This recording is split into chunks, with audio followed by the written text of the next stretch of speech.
Bismillahirrahmanirrahim. Assalamualaikum warahmatullahi wabarakatuh. Alhamdulillahi rabbil alamin. Wa usalli wa usallimu ala ashrafil anbiya'i wal mursalin Sayyidina wa nabiyina Muhammad wa ala alihi wa sahbihi wa man tabi'ahum bi ihsanin ila yaumiddin. Subhanaka la ilma lana illa ma 'allamtana innaka antal alimul hakim.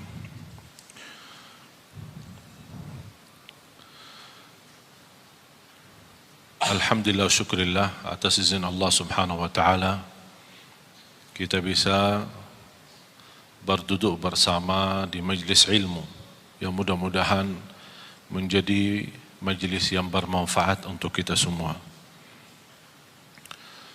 Dan jujur saja, saya baru tahu ada jadwal di Masjid BI ini. Karena informasi yang saya terima untuk datang untuk membahagiakan saudara kita tunanetra yang berada di tengah kita, mereka mendapatkan bantuan wakaf Quran Braille digital. Yang alhamdulillah atas izin Allah diberikan kemudahan karya saya dan tim membuat sebuah Quran yang sangat mudah, ringan dan sangat praktis untuk saudara kita tunanetra, dan alhamdulillah menerima penghargaan dari Qatar, dari Mesir, dari Malaysia. Quran yang baru ini termasuk pertama kali sedunia diadakan di Indonesia. Dibandingkan dengan Quran Braille manual, Quran Braille manual antara 15 sampai 24 kilogram. Tapi dengan Quran baru yang digital bisa dibawa kemana-mana oleh saudara kita tunanetra dan mereka bisa menghafal, bisa mempelajari, dan alhamdulillah atas izin Allah sudah terbagi lebih dari 2.300 Quran Braille digital. Dan malam ini ada sebagian mereka yang hadir, kita insyaAllah akan bantu bekerjasama dengan guru kita Kiai Haji Agim. Terima kasih kepada beliau memberikan kesempatan kita bisa salurkan bantuan untuk mereka. Dan insyaAllah yang punya keluarga di Surabaya tanggal 6 Desember besok, insyaAllah acara yang terbesar Tabligh Akbar sekaligus mengaji bersama 1.000 tunanetra yang akan hadir, dan mereka 1.000 itu akan masing-masing mendapatkan Quran Braille digital yang baru. Ini alhamdulillah semua atas izin Allah dan karunia yang dimuliakan Allah Subhanahu wa taala.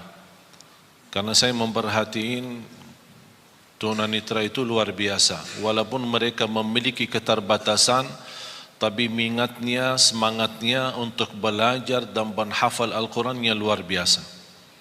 Dan sudah saya 2 kali mengundang seorang dari Madinah, namanya Jihad. Mungkin ada di antara bapak ibu yang pernah melihat di acara Hafiz Indonesia, seorang anak usia waktu itu 11 tahun, sekarang 12 tahun, dalam keadaan buta, tunanetra, menghafal Al-Quran 30 juz dengan angka, halaman, kanan kiri, atas bawah, hafal tafsir Ibn Kathir, hafal lebih dari 6.000 hadis. Beliau sudah mendapatkan juara internasional anak cilik sedunia menghafal Al-Quran, dan juga dapat juara internasional anak yang paling kecil, buta, tunanetra, tapi bisa menghafal sebanyak 6.000 hadis. Jadi di lomba Al-Quran dia juara 1, di lomba hadis dia juara 1. Namanya Jihad. Yang berkeinginan melihat rekaman di YouTube tinggal tulis saja Jihad Al-Maliki. Dan mudah-mudahan ada kesempatan bisa kita undang lagi ke acara yang lebih besar yang saya tunggu-tunggu dan menjadi cita-cita saya. InsyaAllah kita adakan, mudah-mudahan kalau masih kita punya umur, menyambut bulan Ramadan sekaligus menghadirkan 10,000 tunanetra untuk mendapatkan wakaf Al-Quran. InsyaAllah akan dihadiri salah satu imam besar Masjidul Haram bersama ananda kita Jihad Al-Maliki ini. Para jamaah sekalian, karena saya baru tahu ada penajian atau tugas saya berceramah, dan berarti saya belum siapkan metode atau materi, tapi saya baru ingat. Saya ingin menyampaikan, membagi bersama Bapak Ibu ilmu bagaimana luar biasa keindahan dan keajaiban Al-Quran. Subhanallah, bukan sampai hari ini, bahkan sampai hari kiamat tidak akan habis keindahan Al-Quran, tidak akan habis keajaiban Al-Quran, tidak akan habis kemukjizatan Al-Quran. Al-Quran diturunkan bukan hanya untuk dibaca, tapi inti dari diturunnya Al-Quran adalah untuk ditadabburi dan dihayati. Salah satu ayat yang membuat saya berfikir, bahkan sebab ayat tersebut membuat saya berhenti, bertahan, tidak melanjut kebiasaan rutin saya mengkhatam Al-Quran. Ini sudah masuk hari kelima. Masuk hari kelima, saya belum mampu melanjut bacaan tilawah rutin saya untuk mengkhatam Al-Quran. Sebab dua ayat ini. Di surat Fatir, mudah-mudahan Bapak Ibu bisa tertulis dua ayat ini, ditulis, difahami, dibelajari, kalau bisa hafalkan. Dua ayat ini di surat Fatir, surat 35, ayat 29 dan 30. Saya mohon dibantu kalau ada Quran terjemahan. Ada Quran yang bawa Quran terjemahan ada. Sekarang HP kita semua ada Quran terjemahan. Bisa yang berkenan maju ke depan membacakan terjemahan. A'udzu billahi minasy syaithanir rajim. Bismillahirrahmanirrahim. إن الذين يتلون كتاب الله وأقاموا الصلاة وأنفقوا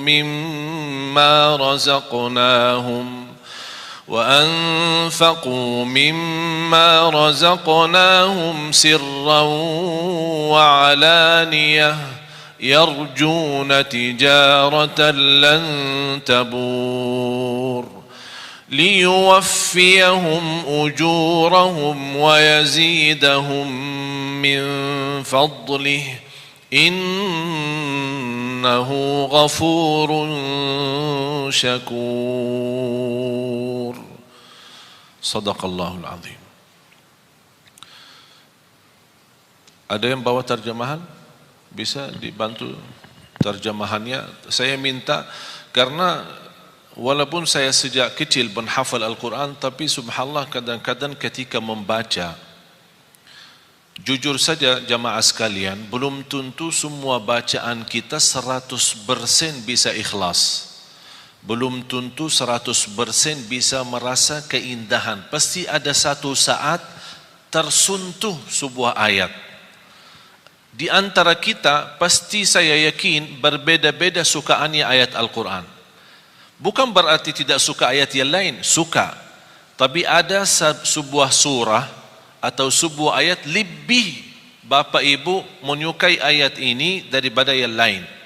Misal ada yang lebih tertarik kepada Yasin, ada Ar-Rahman, ada Al-Kahfi, ada surah Maryam, ada surah Yusuf. Ada yang sukaannya suratul Fatihah, ada yang sukaannya surat Qul Huwallahu Ahad. Macam-macam. Yang membuat kesukaan surah tertentu, yang membuat jauh lebih menikmati ketika membaca maupun mendengar. Apalagi kalau bisa mendengar dengan murattal yang fasih, bacaannya sempurna dan tajwid, dengan irama yang begitu luar biasa. Ini sangat membantu terasa oleh hati kita. Jadi saya jujur saja, saya bicara kebiasaan kondisi. Ketika kita membaca, misal contoh Rasulullah SAW pernah membaca satu ayat di suratul Maidah, ayat yang terakhir suratul Maidah, dua ayat terakhir suratul Maidah. Ketika Rasulullah SAW salat malam, ketika sampai ke ayat itu, Rasulullah SAW mengulangi berkali-kali dalam salat tahajud sampai subuh, membaca ayat itu dan menangis, membaca dan menangis. Jadi ada satu saat ketika kita membaca, pasti istilahnya apa ya, barangkali hati kita saat itu terbuka atau sedang terbuka, sedang betul-betul siap untuk menerima cahaya Al-Quran, tersentuh. Apalagi disertai ayat Al-Quran dengan bacaan yang ikhlas, hayati, dan suara yang indah, malaikat pun turun dari langit. Malaikat turun untuk duduk sima Al-Quran, mendengar Al-Quran.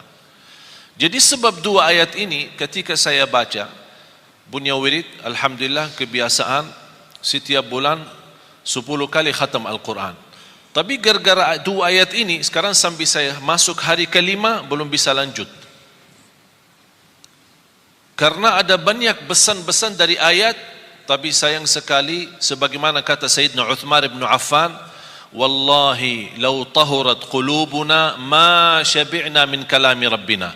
Kalau benar-benar hati kita suci, kata Sayyidina Uthman, tidak akan pernah puas sama Al-Quran.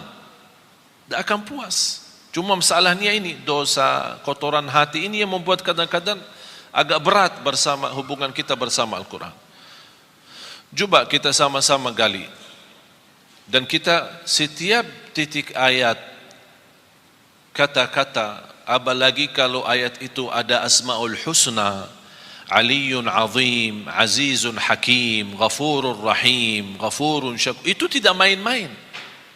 Ada hikmah, bahkan ada hubungan yang amat mendalam antara Asmaul Husna sama ayat yang dibahas itu.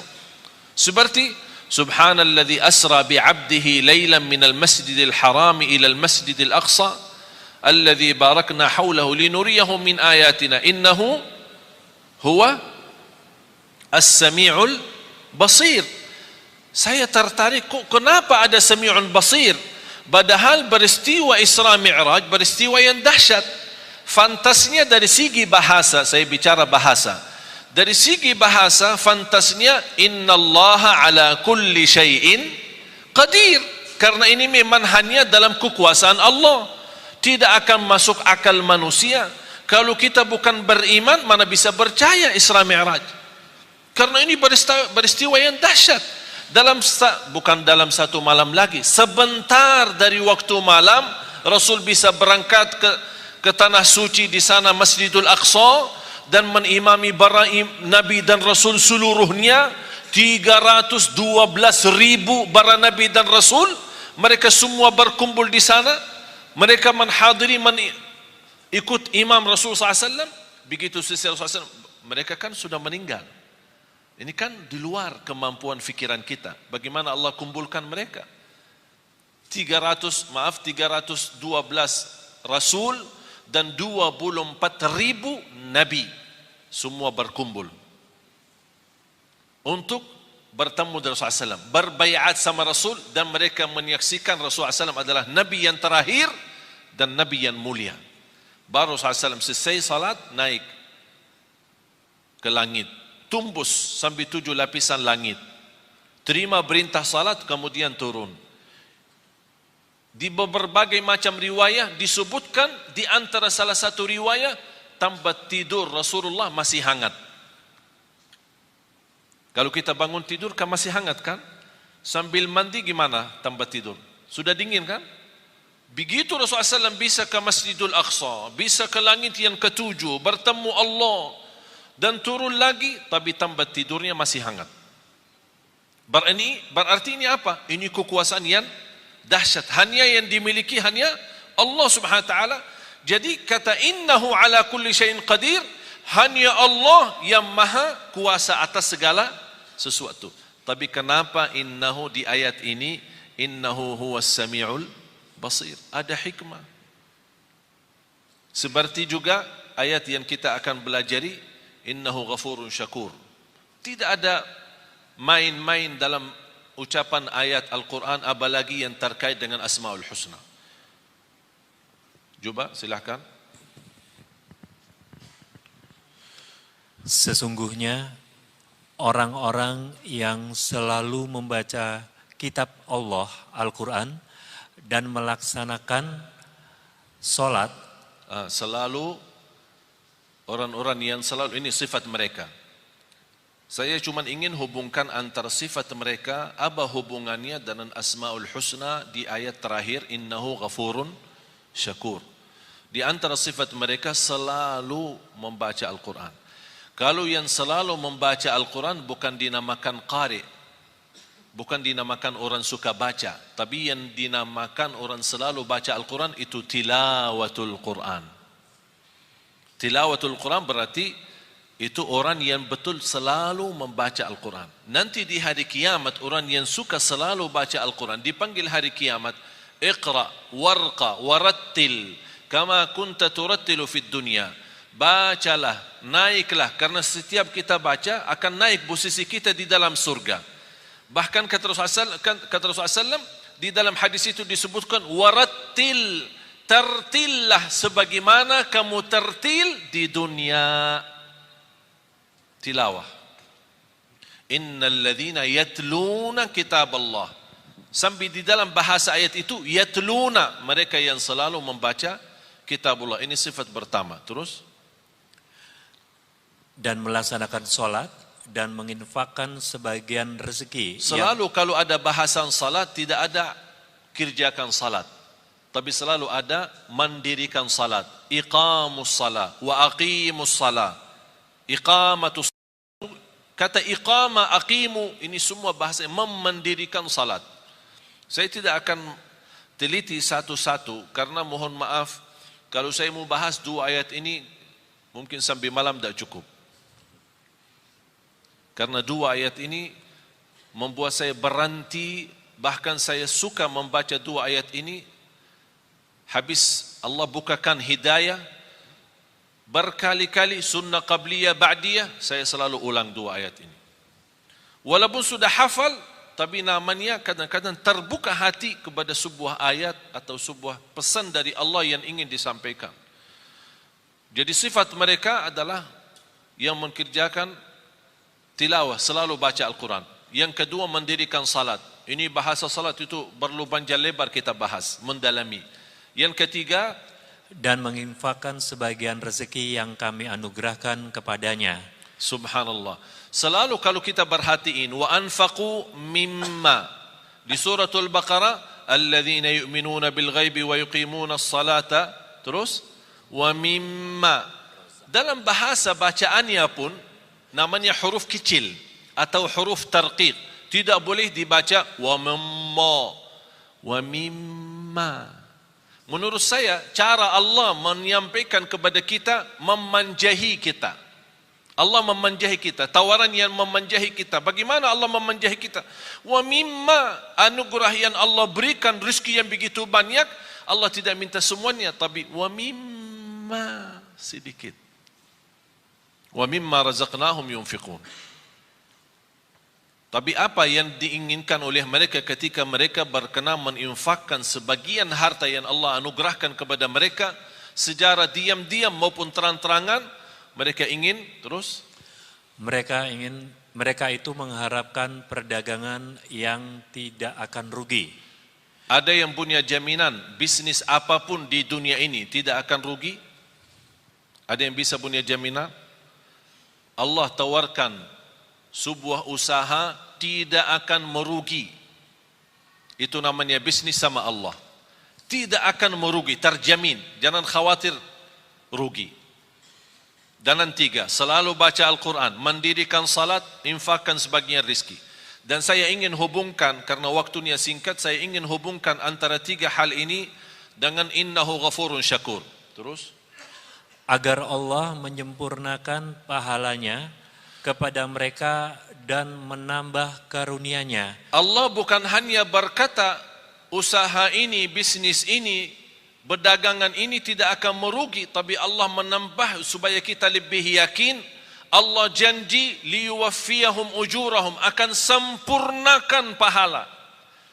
Jadi jangan khawatir ketika kita beramal, tilawatul Quran walaupun ada kekurangan, salat kita walaupun masih banyak bocor, belum bisa ikhlas dan khusyuk.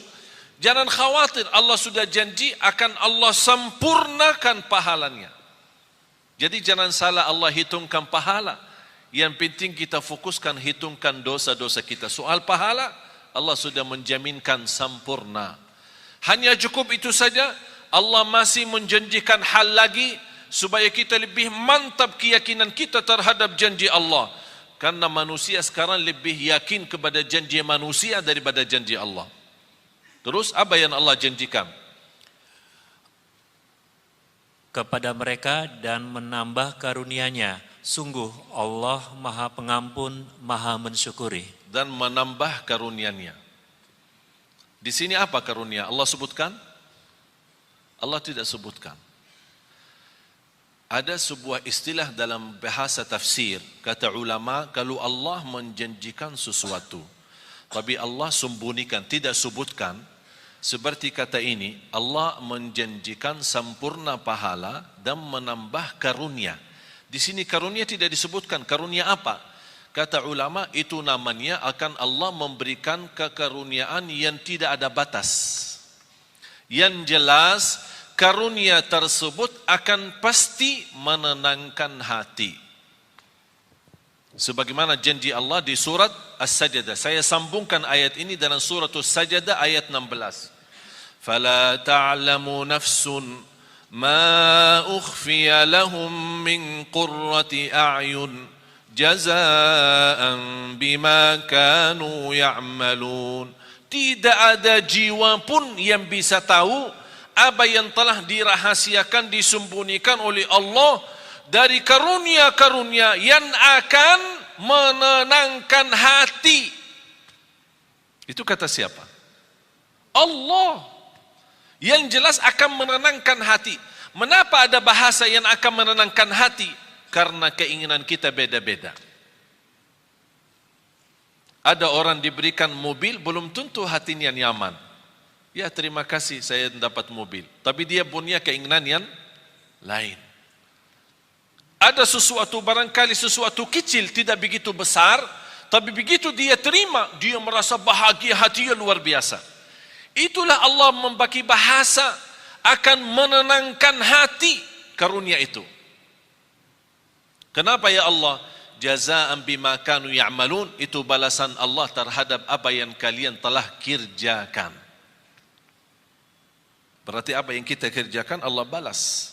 Bukan hanya balas pahala yang sempurna, tapi terjamin karunia yang akan menenangkan hati. Oleh karena itu di akhir ayat ini, innahu ghafurun syakur. Artinya, sesungguhnya Allah Maha Pengampun, Maha Mensyukuri. Apa hubungan Allah Maha Mengampun dan Maha Mensyukuri? Allah Maha Mengampuni ketika kita membaca Al-Quran masih banyak kesalahan. Daripada yang salah tapi tidak pernah baca Quran. Salah baca Al-Quran masih termasuk diampuni Allah daripada yang salah tidak pernah baca Quran. Artinya jangan ada yang berkata saya takut salah. Allah sudah berkata Allah Maha Mengampuni. Salat, pasti salat kita banyak kekurangan. Sunnah qabliyah ba'diyah, masbuk berapa kali, ketiduran salat subuh, Allah Maha Mengampun. Asal ketika kita salat harus kita juga komitmen sama diri. Jangan karena Allah Maha Mengampuni kita malah jadi malas-malasan. Justru harus kita menjadi orang yang malu. Allah memberikan kesempatan untuk kita bertaubat dan memperbaiki lagi supaya menjadi lebih baik. Salatnya lebih baik sama Al-Qurannya, lebih baik sedekahnya.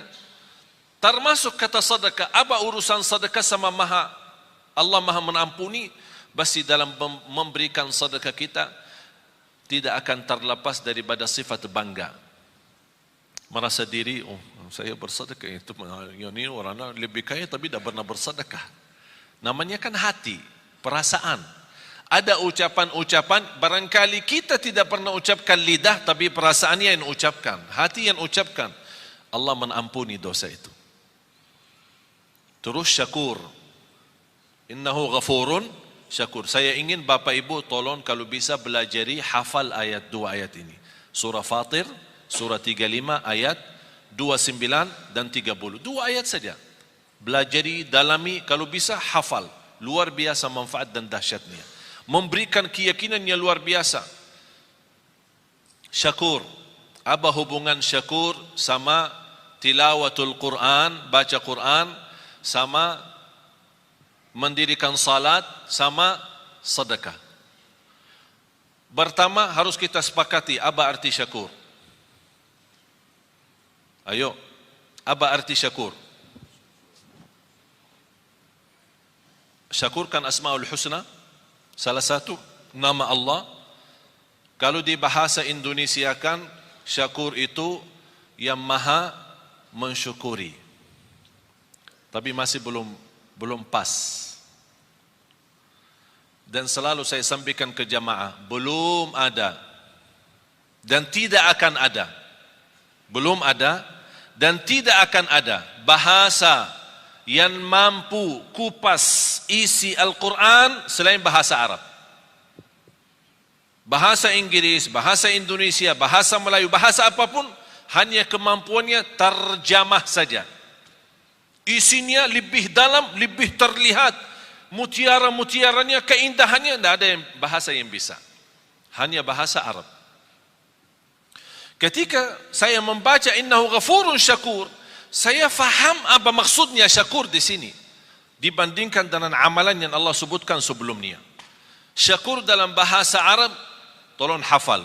Huwallazi yu'ti al-ajra al-kathir bil-amalil qalil. Yang artinya asy-syakur yang menjaminkan pahala yang banyak dengan amalan yang sedikit. Itu namanya syakur. Yang memberikan pahala yang banyak dengan amalan sedikit. Mau tahu buktinya?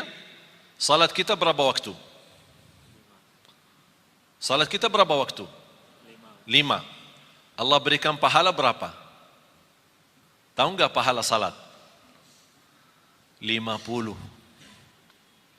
Waktu Isra Mi'raj, Allah menetapkan 5 waktu. Apa kata Allah kepada Nabi Muhammad?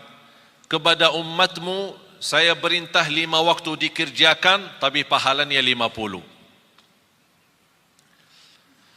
Hadis Rasulullah SAW, barang siapa yang menjaga sunnah qabliyah ba'diyah 12 rakaat di Sahih Muslim, 12 rakaat sehari dan semalam, yang namanya sunnah qabliyah ba'diyah, dapat rumah di dalam surga. Barang siapa yang mengikuti salat subuh, ini hadis sahih, barang siapa yang ikuti salat subuh berjamaah dapat pahala seperti orang salat malam sepanjang malam. Padahal sepanjang malam tidur. Mana kita mampu salat malam sepanjang malam. Hanya dengan subuh jamaah, berjamaah subuh, pahala sepanjang malam kita dapat. Lebih dahsyat lagi, sunnah qabliyah subuh. Lebih baik, lebih besar pahalanya daripada dunia dan segala isinya. Itulah syakur. Amalan sedikit tapi pahalanya besar. Kalau Allah tidak syakur, memberikan pahala yang banyak dan amalan sedikit, kita tidak bisa kejar umur kita dibanding ummah yang terdahulu. Satu malam Lailatul Qadar, Bapak Ibu, pahalanya 83 tahun, padahal umur kita belum tentu 83. Itulah syakur. Allah memberikan dengan amalan yang sedikit tapi pahala yang banyak. Saya tanya anda sekalian, ketika ada orang membantu kita, memberikan tolongan apapun, dari segi bantu pinjaman atau bantu kendaraan, kita perlu ada acara, kita pinjam mobilnya sebentar. Tapi di saat kita minta tolong orang itu dan dia berkenan membantu, kita benar-benar di saat yang sangat membutuhkan bantuan tersebut. Kira-kira bagaimana perasaan berterima kasih kepadanya? Tinggi kan? Setiap kita doa pasti ingat dia. Setiap ketemu terima kasih. Tidak ada habisnya. Bertahun-tahun masih ingat, tidak akan lupa. Begitu juga Allah sifat syakur. Apapun amal saleh yang kita kerjakan, jangan khawatir Allah tidak akan lupa kebaikan kita. Tapi yang semestinya kita malu. Sebagaimana Allah tidak lupa kebaikan kita, Allah juga tidak lupa dosa-dosa kita. Tapi subhanallah, tanda Allah syakur, ketika kita berdosa, Allah perintahkan malaikat jangan dituliskan dulu. Disebutkan berbagai macam riwayat, diberikan kesempatan 3 hari supaya taubat. Kalau dia taubat sadar malu, diampuni dosa, tidak perlu ditulis. Dan begitu luar biasa syakurnya Allah kepada manusia. Dan amalan yang sedikit diberikan pahala yang banyak. Dan sedekah Allah subhanahu wa ta'ala, ini saya kaitkan antara hubungan Quran, sedekah sama syakur. Yang kita beri kepada Allah berapa? Dan yang Allah berikan kepada kita berapa? Rizki yang kita miliki Bapak Ibu, kalau kita mau hitungkan harus kena denda dan bayar, mana orang sanggup? Setiap mau hirup udara yang segar harus bayar. Setiap mau buka mata harus bayar. Mau tutup lagi harus bayar. Mau bergerak satu langkah harus bayar. Sanggup gak hidup? Tidak bisa. Tapi Allah memberikan banyak. Dan Allah tidak minta yang banyak. Zakat pun yang namanya zakat harta 2,5%. 2,5%. Mengapa 2,5%? Harta Allah berikan banyak, tapi Allah tidak minta yang banyak. Supaya sisanya buat nikmati, silahkan nikmati. 2,5% setiap hari? Tidak. Kira-kira kalau setiap hari 2,5% gimana? Sanggup enggak? Setiap bulan? Bukan. Setahun sekali. Contoh, pegawai, karyawan, orang bekerja yang menerima gaji. Kalau gaji Anda 10 juta atau 5 juta. Ustaz, jangan 5 juta terlalu banyak. Ya udah 2 juta. 2 juta berbulan. Dalam satu tahun berapa? 24 juta. Berarti ada zakat kan? Tapi banyak orang salah hitung. Selama 1 tahun Anda punya keperluan. Kontrak, ada kos-kosan, pulsa, makan di jalan, bayar ini, bayar itu, ada cicilan, tagihan handphone, cicilan, bajunya cicilan, semuanya cicilan. Jadi bayarkan tagihan sana sini. Ternyata akhir tahun, pas kita mau hitungkan tabungan terisi atau tersisa dari sepanjang tahun gaji, ternyata yang tersisa hanya 800.000. Berarti Anda tidak ada zakat. Anda tidak ada zakat. Karena yang terhitung bukan berapa gaji, tapi berapa yang tersisa dari gaji.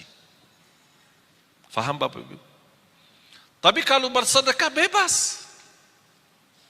Zakat wajib, sedekah bebas. Bahkan ada orang punya kelebihan bersedekah tapi tidak pernah zakat. Mengapa tidak pernah zakat? Karena tidak pernah ada uang. Begitu datang uang, sedekah. Datang uang lagi, sedekah. Berarti zakat tidak ada. Alhamdulillah sekarang umur saya 39, sebentar lagi mau 40. Saya seumur saya, sampai titik ini, saya tidak pernah zakat harta. Tidak pernah zakat harta. Kok masa Ustaz tidak pernah zakat? Kan zakat salah satu rukun Islam. Tidak pernah zakat. Kenapa? Karena saya tidak suka simpan duit. Tidak suka simpan. Kalau begitu suka simpan, Allah ajarkan, jangan lupa zakat.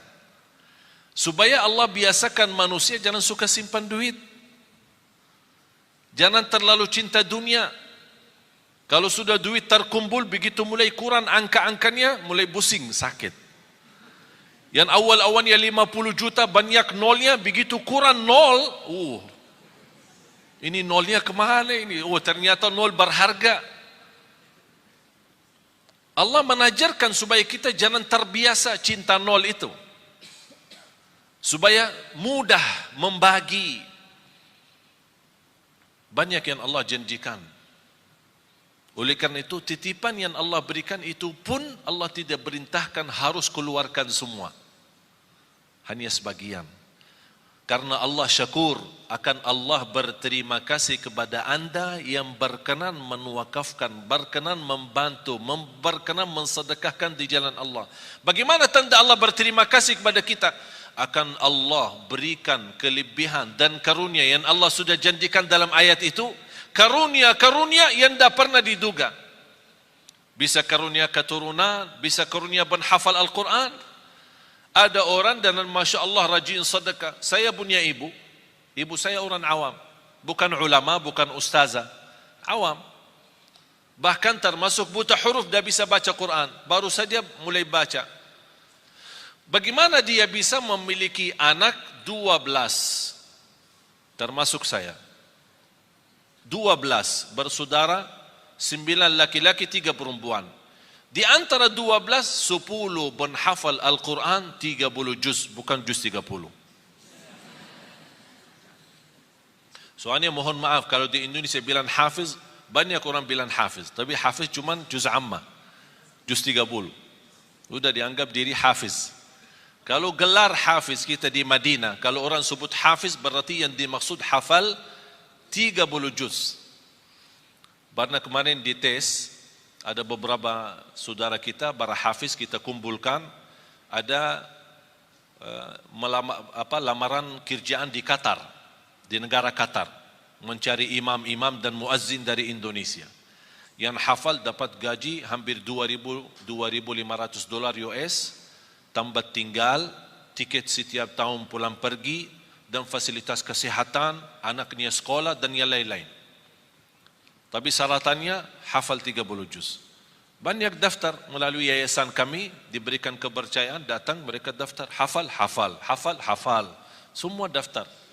Pas hari ujian, di depan para petugas yang datang dari Qatar, sudah ini berapa hafal? 30 juz.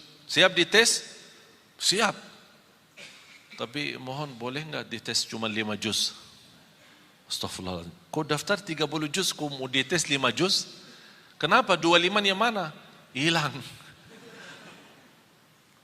Jamaah sekalian dimuliakan Allah Subhanahu wa taala. Saya ingat ketika saya di bandara, saya bertemu seorang, saya tidak kenal. Tapi ternyata beliau dari Arab, kenal muka saya, sering lihat di YouTube. Dia tegur saya, Assalamualaikum, Waalaikumsalam. Dia bawa keluarga, istri sama anak. Begitu selesai salaman, biasa-biasa saja saya jalan, mau lewati imigrasi, saya lihat beliau antri. Saya bantu, punya keluarga, punya anak. Kalau kita ada kesempatan, saya yakin Bapak Ibu kalau di posisi saya, pasti kalau bisa bantu, pasti akan bantu mereka. Saya minta izin, mana paspornya, biar saya bantu. Saya ambil paspor, saya serahkan ke petugas imigrasi. Saya kenal mereka baik, alhamdulillah, dibantu, lurus. Apa yang terjadi? Bapa sama istri sama anak dilewatkan oleh petugas imigrasi tanpa diperiksa wanita. Wanita kan Arab cadar. Biasanya kalau masuk ke imigrasi harus buka cadar, disesuaikan dengan paspor. Tapi karena mereka bawaan saya tidak diperiksa, percaya, lurus, jalan. Ini cerita hampir sudah 3 bulan. Sungguh Bapak Ibu, sampai sekarang si ibu itu beribuan terima kasih kepada istri saya atas bantuan suami. Kenapa? Ini bukan hal biasa. Kita bisa diluruskan di depan imigrasi tanpa kita dilihat muka. Mereka menganggap perbuatan yang kita bantu hanya hal biasa. Menurut saya biasa, hal kecil.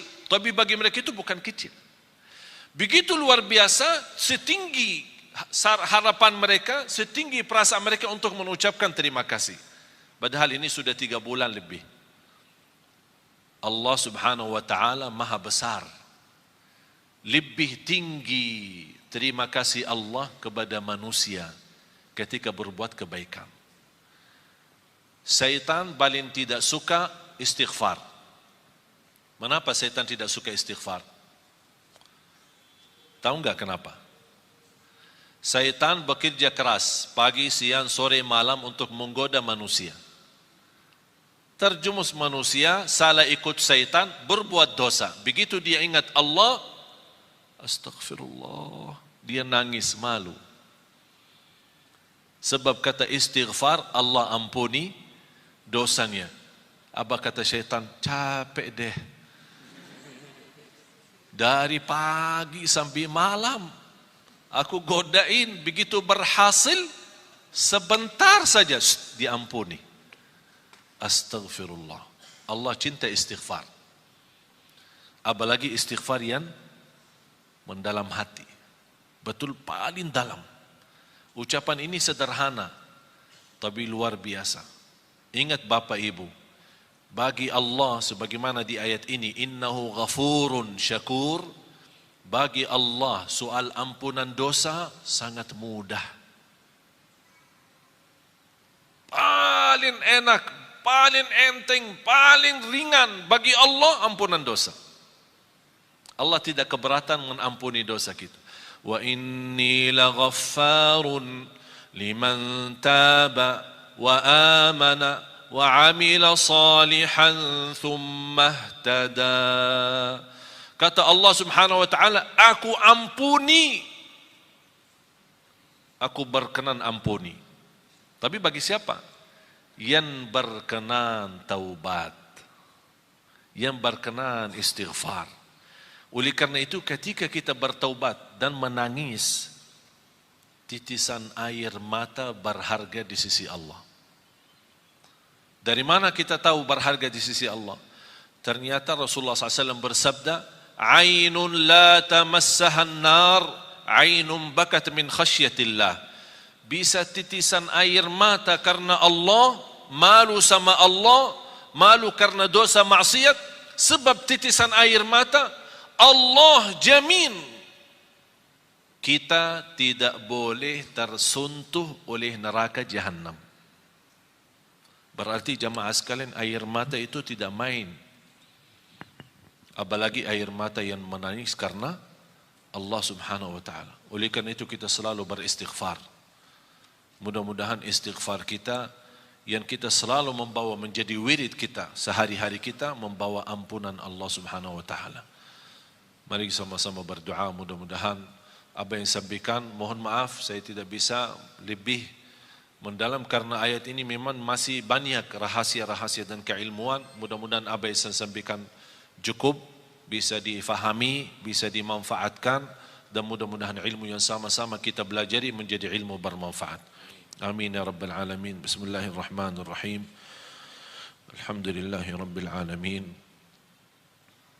Allahumma salli ala sayyidina Muhammad wa ala ali sayyidina Muhammad.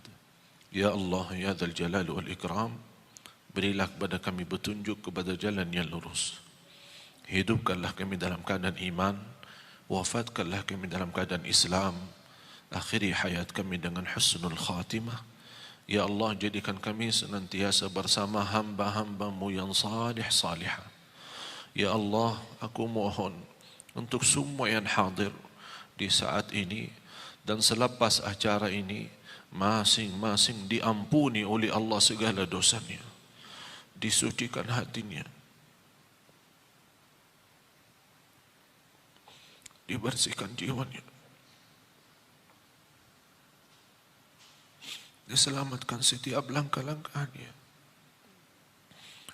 Ya Allah, jadikan sisa umur kami ya Allah lebih baik daripada yang sudah lalu.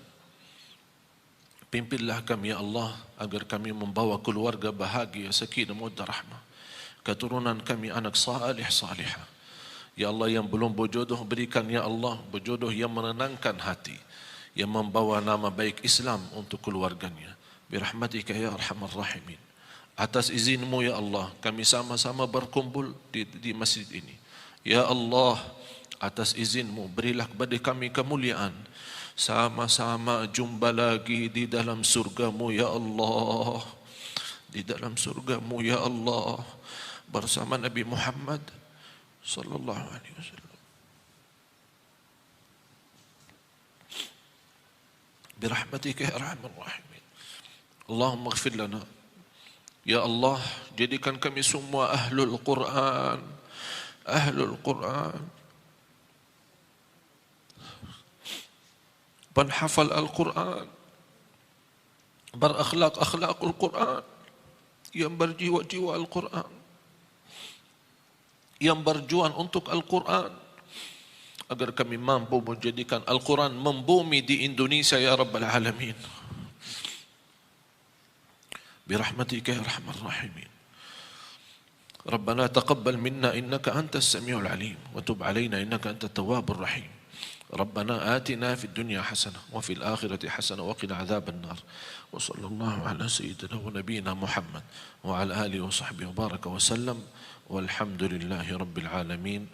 آخر الكلام سبحانك اللهم وبحمدك أشهد أن لا إله إلا أنت أستغفرك وأتوب إليك. Wassalamualaikum warahmatullahi wabarakatuh.